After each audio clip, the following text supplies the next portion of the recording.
Hi, I'm Joni Patry, and welcome to my YouTube channel. Well, today I want to talk about the second week in August, and what I'm talking about is August 8th through the 14th. Remember, I am a Vedic sidereal astrologer. What I'm talking about are the true placements of where the planets are, accordance to the stars. Now, put down below where you're living so I can get a better feel of where everybody's coming from. And remember, when I'm talking about this, I am talking about where the moon's placements are, how all the other planets are associated to the moon, to get a feel of what's going on in the mass consciousness globally. And furthermore, when I'm talking about these times, I'm talking about Central Daylight Time. Yes, I'm in Dallas, Texas, so I'm going to focus it from here. When I say it's noon, it could be a different time for you. When it's noon here, then that means that it's 1 p.m. in New York, and Mountain Time would be earlier, like 11, and then Pacific Time would be 10 a.m. So get a feel of where you are relative to where I am. I'm excited to announce we're going to have a free giveaway on my Instagram. 3 lucky winners will win a $150 gift card to Satya Jewelry, as well as a 1 full year to the Galactic Planner. So go to my Instagram, make sure you read the caption and comment on the post. To enter, it's going to begin July 31st, and the winner will be announced August 11th. And this will all happen on my Instagram, so the link is down below. Let's continue on. I am looking at Friday, August 8th. And this is the day that the Mars-Saturn will be exactly opposing each other. This is a really contentious aspect. Mars is a major trigger for things. And for it to be exactly at 7 degrees opposing Neptune-Saturn at 7 degrees, expect some great conflicts. Mars can deal with violence. And let me tell you another thing I'm thinking that this could deal with. Neptune deals with disease. So I hope you've been working on your health. I have been saying this in my newsletter, in my YouTube for the month. Take care of your health. Build your immune system. Mars is in Virgo. Virgo is the sign of health and healing, and as it aspects Neptune-Saturn, there can be some major issues with disease going on. So strengthen your body. Now, another thing is, I've often said that this Saturn-Neptune, well, Saturn rules crude oil, where Neptune rules gas and oil. Mars is a trigger. Expect something big to be happening in the area of oil and gas, prices going up, some kind of explosive events, and possibly the inability for us to get the fuel that we need. Something's blocking that. So this can have major repercussions also on the economy. And let me just say, this will flavor this whole week. But I find it very interesting that this day, Friday, is 8/8, August 8th. 8 is a very profound number. And it does deal with money and the economy many, many times. But in Chinese astrology, they look at 8 as, it's a symbol of infinity, as a very positive number. But looking at this day, we have the moon in Capricorn. And it will be in Capricorn the whole day. And it is in the nakshatra called Shravana. Shravana is the ear, the listening. And this can be a day that there is a ton of learning that takes place. This is what it's all about. And as we move up and look at this day, I mean, we have got so many astrological signatures that are going on this entire week and even a few days before this. It doesn't have to be the dead-on date just because Mars is exact degree. When it's applying an aspect, things can happen. It's like a few days before and a few days after, but definitely in the application of applying, it's more intense. So last week and this day, expect things to change pretty extreme. And this is the moon increasing in light. It's the day before the full moon. Actually, I think the full moon might happen late hours after early morning of the 9th. But by the time you wake up on the 9th, the full moon will have already happened. So we are almost in the phase of the full moon, which, remember, the moon illuminates the night sky, brings awareness. And if you listen, you will get your answers. Absolutely. This is true. Let me move to...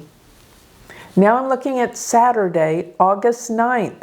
This is after we've had the full moon. It happened in the wee early morning hours that we had the full moon in Capricorn. And this full moon happened at 22 degrees of Capricorn. But by the middle of the day, we are going to get on the 9th. Well, actually, soon after, early in the day, the moon is 29 degrees. Actually, it's in the afternoon. So it's going to shift into Aquarius today around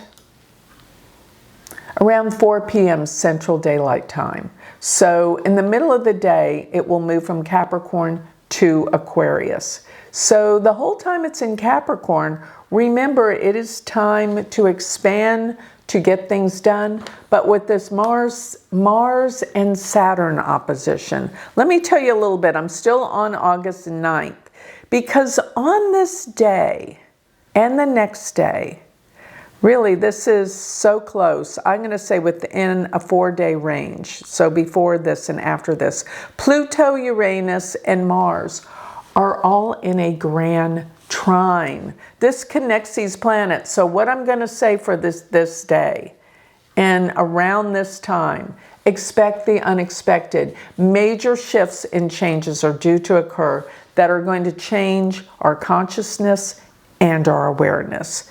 This is a major time of transformational change. Mars is the trigger. Now let me go to the next day. I am now looking at August 10th, and August 10th is a Sunday. The moon is completely in the sign of Aquarius, and it shifts into the nakshatra. Let me take this back. Yes, it's the whole day, pretty much it's in the nakshatra Shatabishak. That nakshatra is intense. And let me just say, this nakshatra will deal with major events. I gotta say this because Rahu is conjunct the moon. The moon's coming together with Rahu, and Rahu rules Shatabishak. So this is a day of intense activity. Be aware.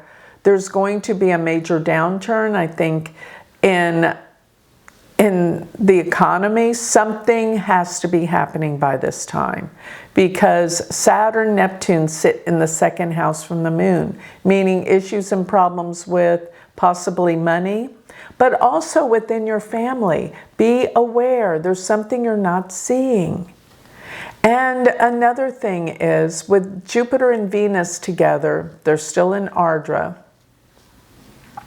They sit in the 5th house from the moon. So it is a day of creative design, being more creative, being more expressive, and possibly even expressing yourself through the written word, because this Venus-Jupiter are in Gemini. So there is actually really good use of this day and energy, even though I know globally everything is coming to the surface and being purged with the moon so intensely placed in Aquarius, which means humanity. People are worried about what's going on with humanity and the likes of something very difficult happening. So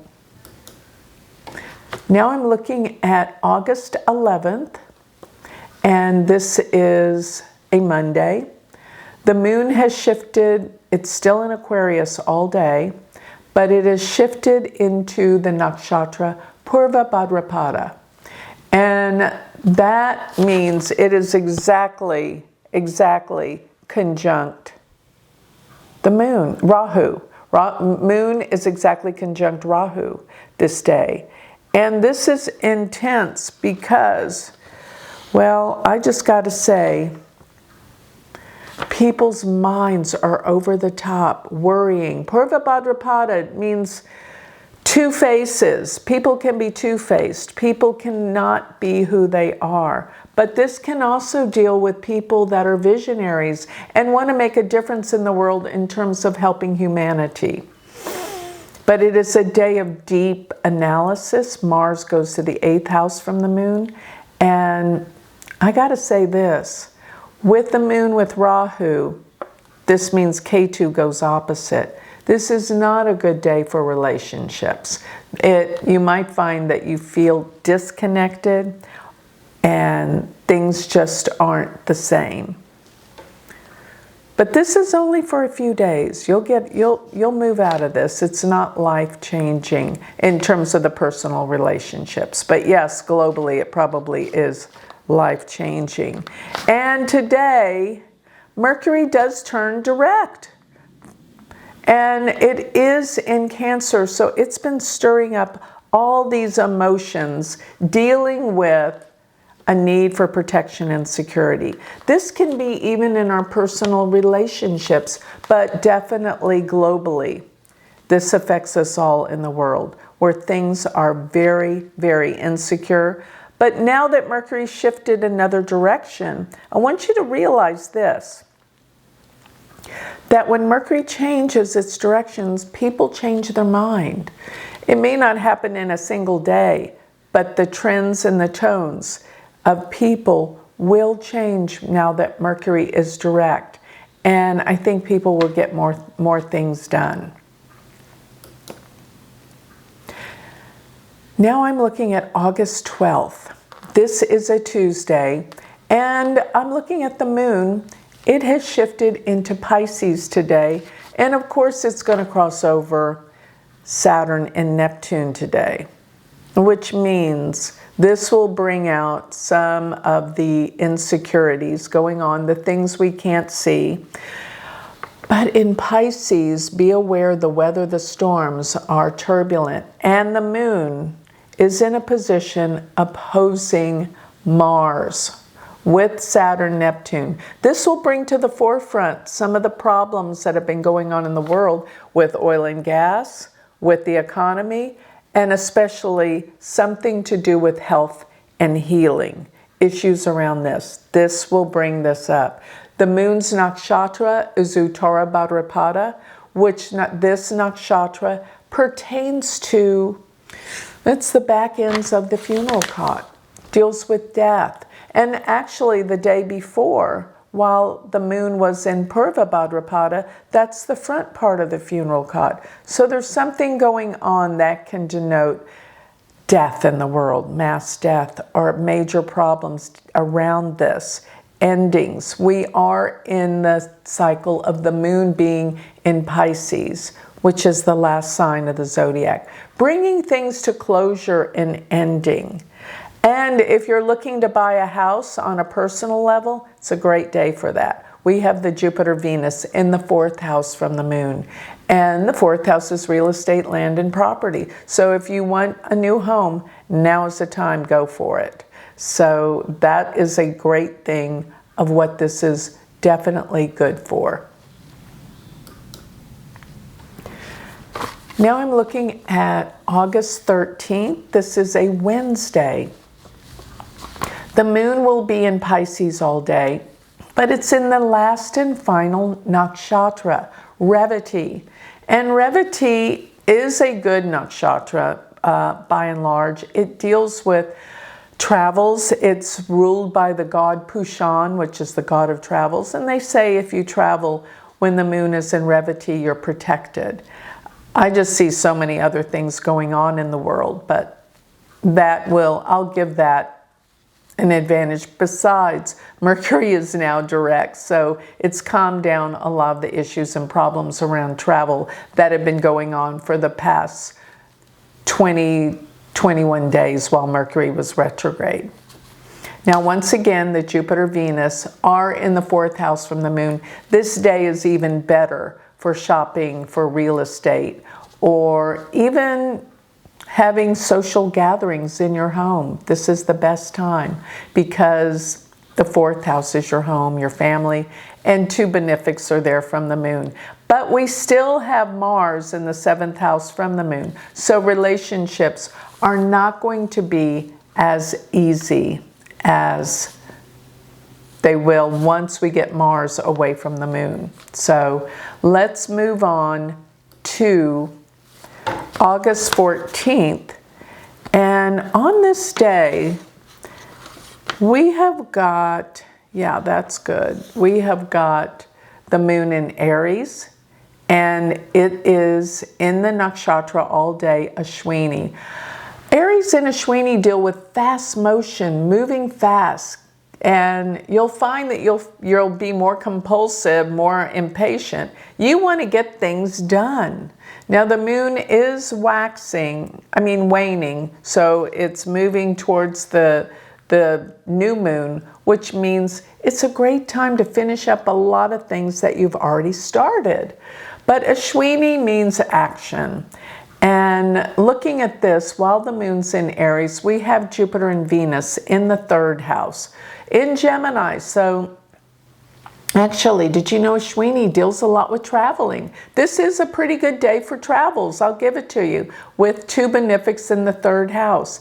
And with Mercury and the Sun in the 4th house, you know, you do want to have a secure home. Everything at home, make sure you take care of it, especially even having policies and home insurance, things like that. I think you're going to be thinking about that. I don't see anything terrible happening with your home right now, but I am seeing the need for personal security.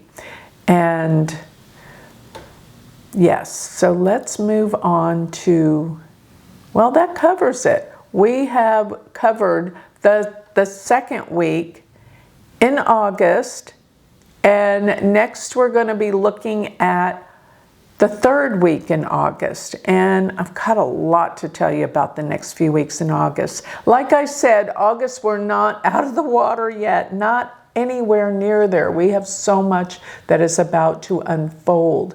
But before you leave, I want you to make sure that you go to my website, sign up for my free newsletter, go to galacticcenter.org, and don't forget while you're there, check out my Patreon. Become part of our spiritual community, as well as all of what I'm doing right now.